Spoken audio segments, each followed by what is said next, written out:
Hey everybody, welcome to Kimmel's Irish Pub. Time for another movie review. Tonight's movie, Cellar Door. It is an hour and 37 minutes long. It's about a couple looking for a fresh start after a miscarriage. They find themselves being gifted the house of their dreams with one caveat. They can never open the cellar door. Whether they can live without knowing triggers shocking consequences. Whether they... that sentence doesn't make sense, but I guess, you know, the curiosity is going to get to them, you know? And so, it's only a 5.2 on IMDb, 2,144 people. Probably a movie not a lot of people heard of. Jordana Brewster's in it, who I, of course, heard of. Addison Timlin is in it as well. I heard of her. Scott Speedman.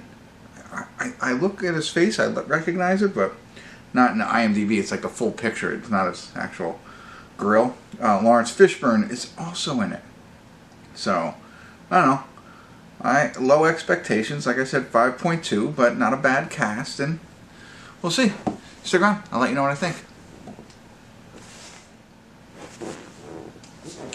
Hey everybody, we're at the credits of Cellar Door, and let's talk through it a little bit to see where I end up. I'm not sure yet, but our two main characters, Jordana Brewster, and I forget the other guy's name. I have seen him in other things, and so have you, I'm sure. Of course, now he's not there. It is Scott Speedman, right? Scott Speedman.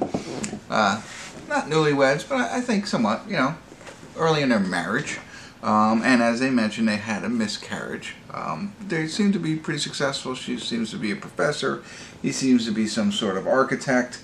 They live in an apartment in the city, and then they have that miscarriage. And so they decide, you know, this is not the place they want to stay. Let's find somewhere else. They're having a hard time finding a nice place for the budget that they have. Pops in Laurence Fishburne, who has an offer they can't refuse. This beautiful, I'll call it a mansion. I mean, phenomenal. Fully furnished, just looking awesome, and basically says they can have it as long as they don't open the cellar door. Okay, so right there, it's like, can you do that? Like, would you be able to get the house of your dreams, and not be able to open up the cellar door? You know, it would just drive you crazy. Like, I immediately said, just brick it, so I'm not even tempted anymore, or something like that. But like, what's in there, whatever. I don't know. It was good. You know, thought-provoking plotline. Now, you advance it a little bit more and have, you know, our husband, Scott Speedman, you know, he's the architect who works with his ex-girlfriend right before he married Jordana Brewster, and you guessed it's what is her, Addison Timlin? Is it Addison Timlin? Addison Timlin. So, well, you know, so you could throw that little wrinkle into everything. Meanwhile, they're also still trying to get pregnant, but he's got this ex that happens to work there. And, you know, you can imagine maybe where things are going to go. I was trying to think of the name of the movie with, it was Beyonce and Ali Lider.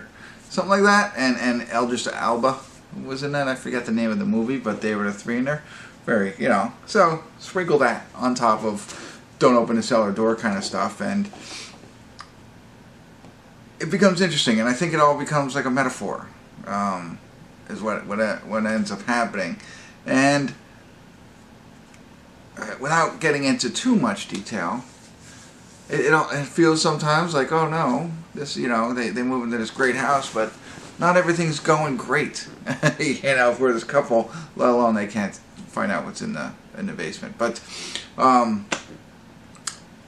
I felt like it was, you know, maybe not opening up the cellar door, but everything else besides that felt like I said, a movie we've seen before. You know, people have this perfect young marriage, and then there's something on the side that makes it, you know, maybe not as perfect as we all thought from the opening credits. And so that, but then you throw in this other piece to it, which makes it a little bit more original, a little more creative there. And you follow through, and you get to the point like, okay, I want to see what's going to happen here. And luckily enough, they made it interesting. I enjoyed it. I like what they did. And it ended up being a fun little film. Nothing spectacular or wow, but fun, I guess. I don't know how better to describe it. I'm lost for words. But you get it there. Fatal Attraction meets. I wish I could remember the other movie. I have to look it up, but I'm not gonna look it up. You know what I mean? Fatal Attraction kind of stuff. That type of movie. Yeah.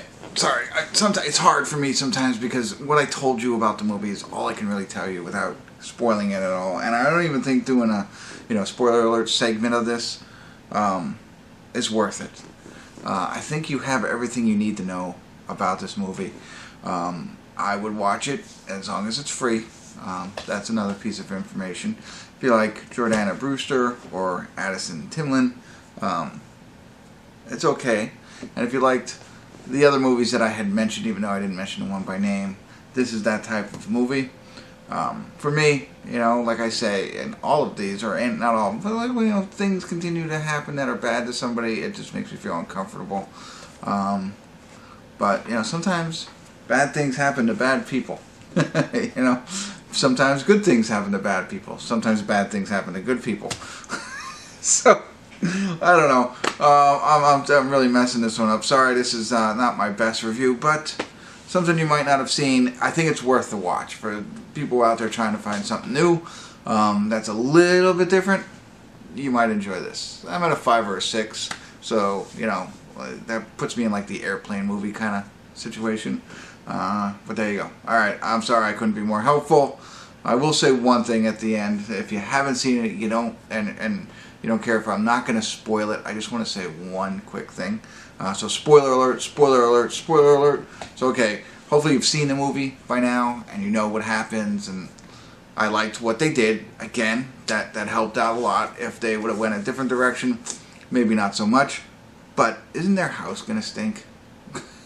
Right? You know what I mean? Like, that was the one thing that kept coming to mind for me. So there you go. That's all I got. They don't even say what happens with the rest of the investigation. That kind of falls off the map. Everybody's happy, and so all right. That's it. That's all I got. I just want to throw that out there. Thanks for tuning in. Kimmel's Irish Pub.